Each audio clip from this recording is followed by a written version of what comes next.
is off, yeah. Govinovich just say correction, 15-yard. Winston fires, end zone, off Cone, Duvernay, look at. And this was crazy. These 1 o'clock games are completely insane. I'm attempting to capture this video. The Browns game is about to begin. You are aware that we are live, so we will have that live.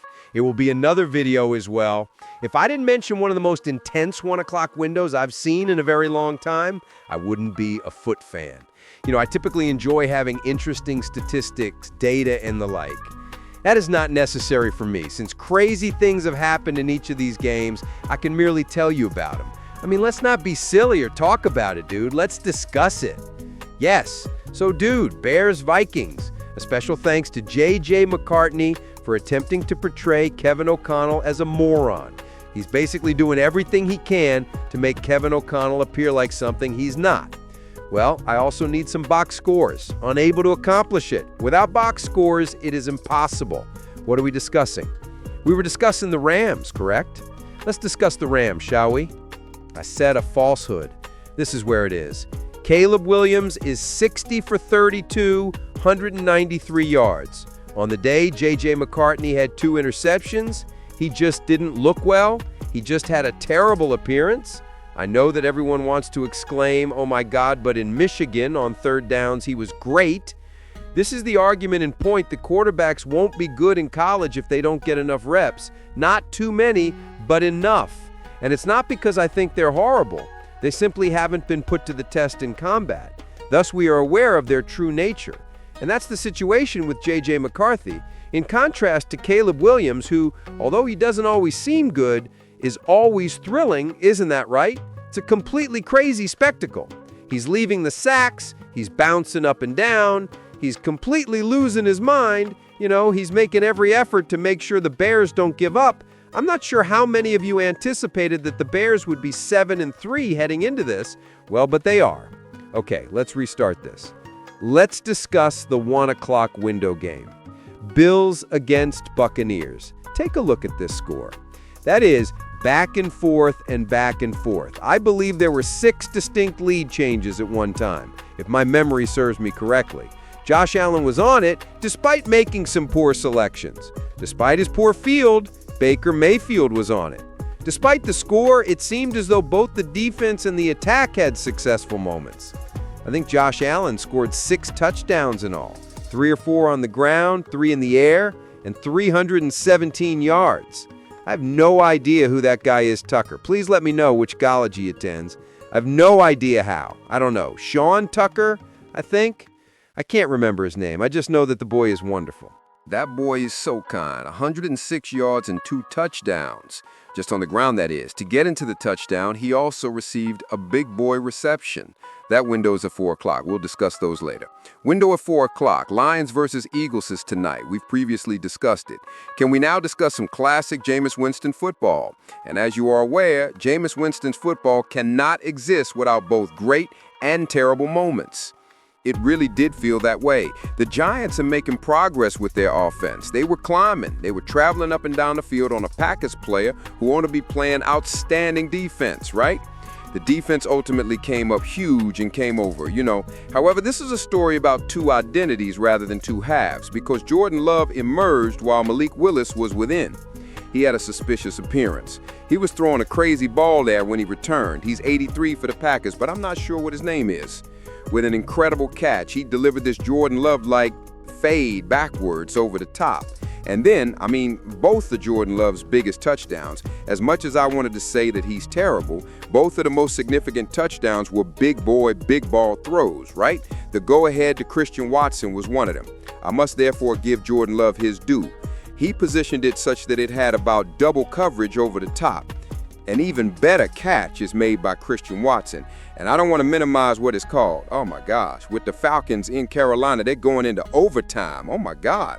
And it's not to argue that Jordan Love's throw was poor. Jordan Love actually had an incredible throw. Christian Watson's catch was that good. Like it was he who was wrapped all over him. He made an incredible catch. It was an amazing experience. Next up are the Bengals and Steelers. I was hoping for another Joe Flacco magic act. However, a 40-year-old is limited in what they can accomplish. He truly put everything on the line there, At the end of the day, the Steelers found a way, even though he did his best. Unfortunately for Steelers supporters, Mason Rudolph had to finish the game after Aaron Rodgers left the field. Fortunately, they came out on top.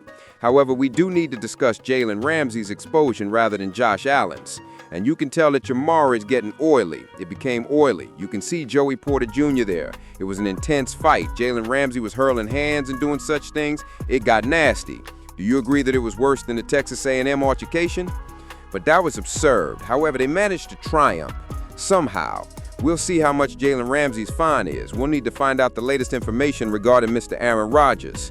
Once again, he had a wrist injury. By the way, it was on his left wrist. I hope everything is going well, cool, crispy, and cop-like. The Jaguars-Chargers game is undoubtedly one of the more startling games of the 1 p.m. time frame. Shout out to my friend Isaiah in the live conversation. Hey, you better watch out, he said to me before the game. According to what I've been told, Justin Herbert is being transferred out of Shar. Man, you're tripping, I thought. He receives an excessive salary. You're just inventing things. Nah, man, he says, Greg Roman's attacking system. I'm not sure if Justin Herbert would fit. Nah, man, I replied. Greg Roman can assist Justin Herbert with his straightforward systems. He has excellent, simple, shallow targets to hit because of all of the tight ends, who also set up massive throws. I obviously don't watch enough hoops. The Jaguars came in and jammed Justin Herbert into the locker, so it's obvious that I don't wash enough. And didn't simply shove him inside the locker. Am I correct? It wasn't good. Justin Herbert didn't look well. Special thanks to B.J. Green, a Colorado alumnus. He was perplexed. He was a boy, and he dropped Justin Herbert. It got really terrible. On the sidelines, I observed Trey Lance warming up. It got really, really terrible very rapidly. 35-6. Can we show Trevor Lawrence some decency? I mean, I think I'm the only one who treats him disrespectfully. However, he played a decent game because, well, it's a passable game, but he used his legs a bit more. He took the necessary actions to prevail. How angry can you be with someone for receiving a W at the end of the day? It goes without saying that this is the 9:30 game, and the Commanders, the Dolphins, managed to get away from Marcus Mariota. It was a really enjoyable day. Extremely enjoyable. There was a little bit of everything in this 1 o'clock window.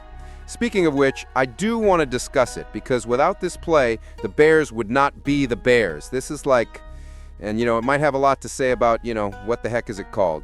The location of the Vikings and their approximate location. It's Devin Duvernay, right? By the way, the former track runner was a graduate, University of Texas. He ran track for us in Texas as well. An Olympic competitor or gold medalist, I think. I know he participated in the Olympics, but I'm not sure if he won a gold medal. I can't watch too much of it because it's a big male comeback. However, this is 16-16-17. When J.J. McCartney finally takes the necessary action, it doesn't matter because they enter the red zone right away. That's all she wrote at the time. You see, not only were these losses, but they were extremely harsh. And you do realize that I want to discuss something. I emphasize Jameis Winston, who is everyone's favorite. By the way, if you want to watch the Browns game on my live stream, the Ravens won the toss. The ball will be received first. We'll see how that goes, I guess. Dylan Gabriel appears to receive the initial call. So I genuinely thought that Jameis Winston playing foosball is enjoyable and that it provides both highs and lows, guy. However, I think that this was an especially low for the previous JBO. They had 40 seconds to tie it between the 3rd and 6th. Some may contend that this was actually on the receiver. The offense looked extremely good up until this point, but Jalen Hyatt, who has had some issues with communications and other things, certainly needs more run of a sail. Why does it keep dogs? I can't have it playing that loudly, so let's take our time. He will therefore set up. He obviously sees something he likes, don't you think? He pats that ball. You will know he is not under any kind of pressure. There was a little duck there, but it was still a flawless ball to the operations, right? When you needed it most, it was the perfect addition to the operations. And that's all. It's all very awful. Because I know that Jalen Hyatt's reputation, I have a feeling that was on him. In either case, you received the full Jameis Winston experience. He looked great. He was doing amazing things. He was consuming W's. I think he even scored a touchdown while rushing. Jameis Winston's game was extremely exciting. But there are other ways to be exciting. It's not just the good stuff that's exciting. Sometimes it's the negative things, too. I understand that some of you may have thought I had forgotten a game. The Falcons game. The Falcons game is still in progress. It's late. I don't have anything to say except to give a shout out to Bryce Young. He is playing one of his best games to date. He has around 394 yards, I believe. This is back and forth, last minute. It's crazy. We'll see what the overtime brings. I'm going to end this video, though. The Browns are about to kick off, rather the Ravens are about to kick off against the Browns, so let's get into that. I appreciate you guys grooving with me, though. We'll be back after the Browns game for another 1 o'clock, or I apologize, 4 o'clock wrap-up. There will be a lot of fun and chaos in this 1 o'clock window. It's insane that the games haven't even started yet, but you guys are fantastic. God bless you all. If you enjoy this video, please let us know. If you enjoyed football stuff, subscribe, dislike if you don't. What will he do next? I bet.